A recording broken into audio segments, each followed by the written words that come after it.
Oke, shalom, selamat pagi anak-anak semuanya. Bagaimana dengan keadaan kalian?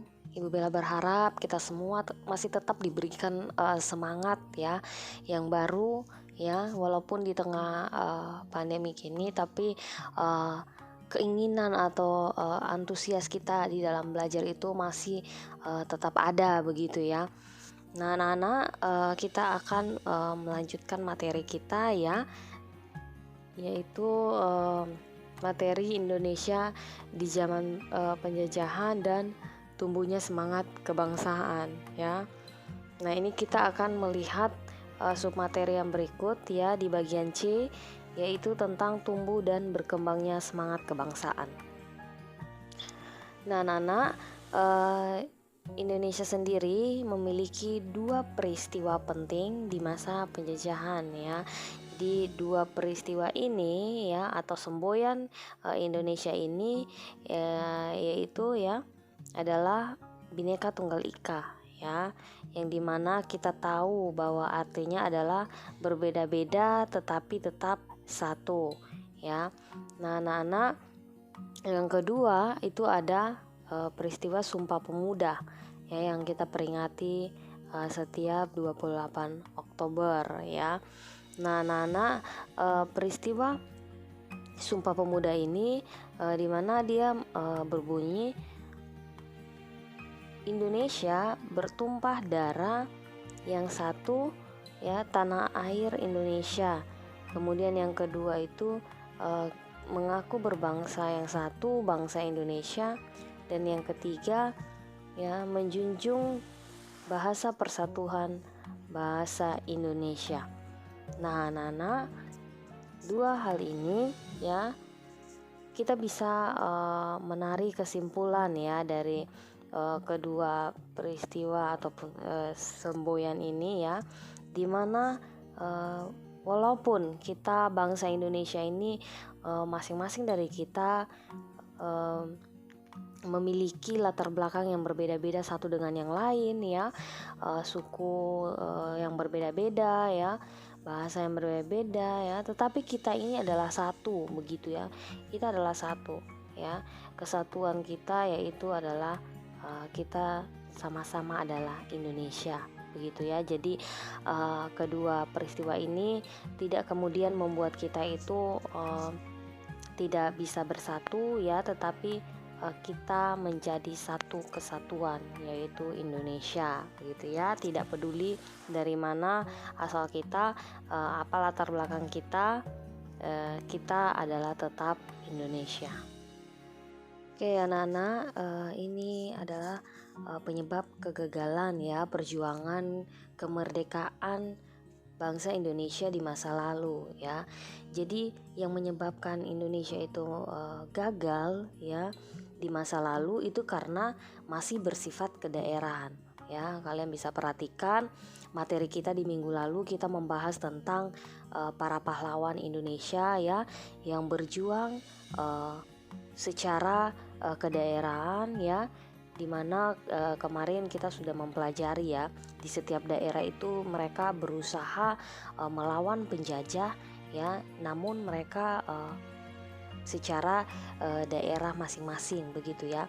Nah, sehingga akhir dari kisah perjuangan dari pahlawan-pahlawan kita ini yang seperti ada di gambar ya, Belanda menang, dan pahlawan kita ini ya, khususnya di setiap daerah ini mereka mengalami kegagalan begitu ya. Nah, Nana itu bersifat kedaerahan ya, maksudnya karena mereka melawan penjajah sendiri-sendiri begitu ya. Tidak ada persatuan. Nah, namun di awal abad ke-20 yang mulanya adalah bersifat kedaerahan ya, berpindah menjadi bersifat nasional ya. Maksudnya apa? Setiap pahlawan-pahlawan ini mereka kemudian bersatu begitu ya. Mereka sadar akan pentingnya persatuan di dalam mengusir penjajah begitu ya, sehingga para pahlawan ini kemudian bersatu ya, dengan semangat kebangsaan yang tinggi. Mereka berjuang untuk mengusir penjajah dan melawan penjajah begitu ya.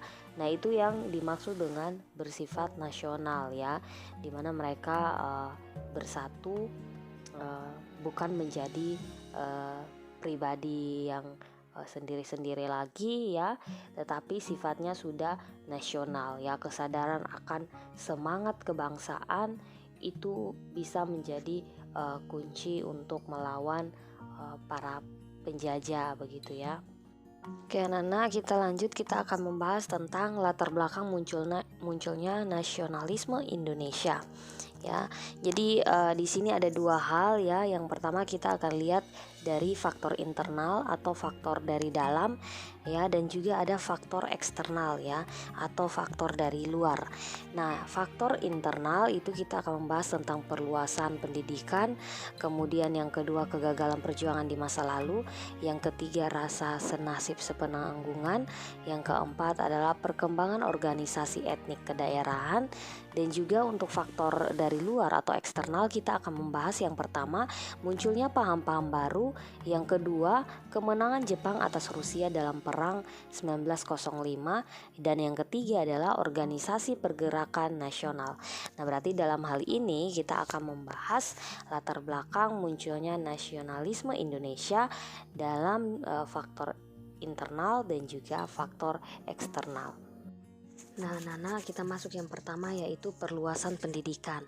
Nah, di perluasan pendidikan kita kenal ada yang namanya kebijakan politik etis 1901 ya. Nah, ini diusulkan oleh ahli hukum Belanda yaitu Van de Venter. Dia mengusulkan bahwa Belanda itu melakukan balas budi untuk bangsa Indonesia ya. Jadi balas budi yang diusulkan oleh Van de Venter adalah dengan melakukan edukasi atau pendidikan, kemudian emigrasi atau perpindahan penduduk, dan juga irigasi atau pengairan. Nah, tiga kebijakan tersebut sebenarnya punya tujuan untuk memperbaiki kondisi masyarakat yang semakin terpuruk. Nah, Nana, kebijakan politik etis ini memungkinkan berdirinya sekolah-sekolah di berbagai daerah di Indonesia. Ya, Nana, tapi di dalam pelaksanaannya ya ternyata kebijakan tersebut masih tetap berpihak kepada Belanda ya. Nah, Nana, salah satu hal yang segi positif yang paling dirasakan oleh bangsa Indonesia adalah pendidikan ya. Semakin banyak orang Indonesia berpendidikan modern yang kemudian mempelopori gerakan pendidikan sosial dan juga politik ya. Pengaruh pendidikan inilah yang kemudian melahirkan tokoh-tokoh pemimpin pergerakan nasional Indonesia. Nah, yang kedua yaitu tentang kegagalan perjuangan di berbagai daerah ya. Bangsa Indonesia menemukan identitas kebangsaan sebagai perekat perjuangan bersama ya. Ini dikarenakan penyebab kegagalan dari Indonesia di masa lalu itu karena perlawanannya yang masih bersifat kedaerahan ya. Jadi Belanda masih mengalami kemenangan begitu ya. Namun memasuki abad ke-20 ya, corak perjuangan bangsa Indonesia itu berubah ya, dari yang bersifat kedaerahan menuju perjuangan yang bersifat nasional. Nah, paham kebangsaan atau nasionalisme telah tumbuh dan menjelma menjadi sarana perjuangan yang sangat kuat. Corak perjuangan nasional bangsa Indonesia ini ditandai ya dengan momentum penting, yaitu diikrarkannya Sumpah Pemuda 28 Oktober 1928. Nah, kalian bisa lihat ya tokoh-tokoh penting di Sumpah Pemuda ya, yang ada di gambar. Ya, di gambar di situ ada Muhammad Yamin ya. Dia yang kemudian merumuskan naskah Sumpah Pemuda. Lalu ada Sugondo Jojo Puspito ya, dia adalah pemimpin Kongres Sumpah Pemuda. Kemudian Muhammad Tabrani, dia adalah ketua Kongres Pemuda pertama. Kemudian ada Sunario Sastrowardoyo, dia adalah penasihat Kongres Sumpah Pemuda. Kemudian ada W.R. Supratman ya, dia adalah pencipta dari lagu Indonesia Raya. Kemudian ada Si Kong Leong ya, dia adalah pemilik rumah tempat Kongres Sumpah Pemuda. Dan kemudian ada Sutomo, yaitu pendiri dari organisasi Budi Utomo. Nah, kemudian yang berikut C, rasa senasib sepenanggungan. Nah, perluasan kekuasaan Barat di Indonesia ini telah mempengaruhi perubahan politik, ekonomi, dan juga sosial dari bangsa Indonesia. Ya, tekanan pemerintah Hindia Belanda pada bangsa Indonesia telah memunculkan perasaan kebersamaan rakyat Indonesia sebagai bangsa yang terjajah. Hal inilah yang mendorong tekad bersama untuk menghimpun kebersamaan dalam pergerakan kebangsaan Indonesia. Nah, anak-anak, beberapa daerah di Indonesia itu memiliki nasib yang sama begitu ya. Mereka juga dijajah dan mereka punya keinginan untuk bagaimana bisa melawan penjajah begitu ya. Nah, rasa senasib sepenanggungan inilah ya yang kemudian membuat setiap rakyat yang ada di daerah yang berbeda-beda itu kemudian mereka bersatu ya, dan juga bertekad bersama ya untuk menghimpun kebersamaan dalam pergerakan kebangsaan Indonesia ya. Nah, yang berikut ya, yang dia adalah perkembangan organisasi etnis, kedaerahan, dan keagamaan. Nah, organisasi di Indonesia itu ada organisasi etnis, organisasi kedaerahan, dan organisasi keagamaan ya. Jadi awal mula organisasi di Indonesia itu ya dimulai dari ketiga ini begitu ya. Ada organisasi etnis, kedaerahan, dan juga keagamaan. Nah, berbagai organisasi tersebut mereka itu sering melakukan pertemuan sehingga akhirnya muncul ide untuk mengikatkan diri di dalam organisasi yang bersifat nasional begitu ya. Nah, organisasi etnis itu banyak didirikan oleh para pelajar perantau di kota-kota besar ya. Mereka membentuk perkumpulan berdasarkan latar belakang etnis ya. Lalu juga ada organisasi kedaerahan dan juga keagamaan. Nah, kemudian selanjutnya berkembangnya berbagai paham baru. Ya, nah paham-paham baru seperti pan-islamis, ya, nasionalisme, kemudian liberalisme, sosialisme, dan demokrasi menjadi salah satu pendorong pergerakan nasional Indonesia. Nah, jadi anak-anak berbagai paham-paham ya atau ideologi ini yang kemudian mengajarkan bagaimana langkah-langkah memperbaiki kondisi kehidupan bangsa Indonesia ya. Nah, kemudian yang F yaitu berbagai peristiwa dan pengaruh dari luar negeri ya. Jadi peristiwa di luar negeri ini ada dua hal ya yang menjadi pendorong pergerakan kebangsaan Indonesia. Ya, yang pertama ada kemenangan Jepang atas Rusia pada tahun 1905 dan kedua adalah berkembangnya nasionalisme di berbagai negara. Nah, perang antara Jepang dan Rusia ini ya terjadi pada tahun 1904 sampai 1905. Nah, di sini ya tentara Jepang ya itu berhasil mengalahkan Rusia. Nah, sehingga ini menjadi inspirasi bagi negara-negara lain bahwa orang Asia bisa mengalahkan bangsa Barat ya. Kemudian yang kedua adalah berkembangnya nasionalisme di berbagai negara.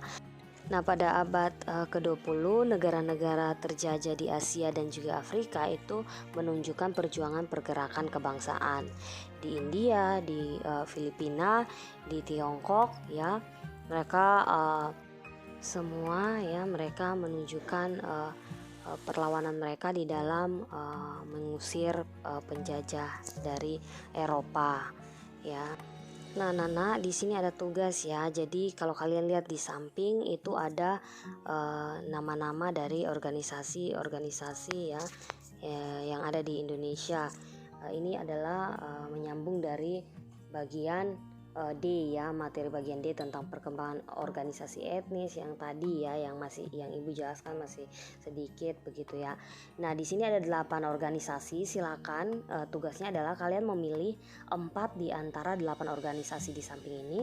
Kemudian kalian identifikasi organisasi tersebut dan tulis hasilnya ke dalam tabel di bawah ini ya, tabel di bawah yang Ibu kasih. Jadi yang diidentifikasi adalah nama organisasi apa yang kalian pilih, hanya 4 ya. Kemudian sejarah kelahirannya bagaimana, tujuan organisasinya apa, dan bentuk perjuangan organisasinya seperti apa begitu ya. Nah, silakan kalian mengerjakan tugas ini, kemudian kalau sudah selesai dikumpulkan di folder Google Classroom yang telah Ibu posting ya. Boleh difoto kemudian dikirim, ataupun boleh kerja di Word gitu ya. Oke, selamat mengerjakan ya anak-anak ya. Terima kasih anak-anak untuk perhatiannya, untuk waktunya ya. Kita berdoa bersama-sama ya, semoga pandemik ini cepat selesai supaya kita juga bisa berkumpul lagi kembali bersama-sama ya. Tetap semangat anak-anak semua, jangan lupa kumpul tugas ya. Tuhan Yesus memberkati kita semua.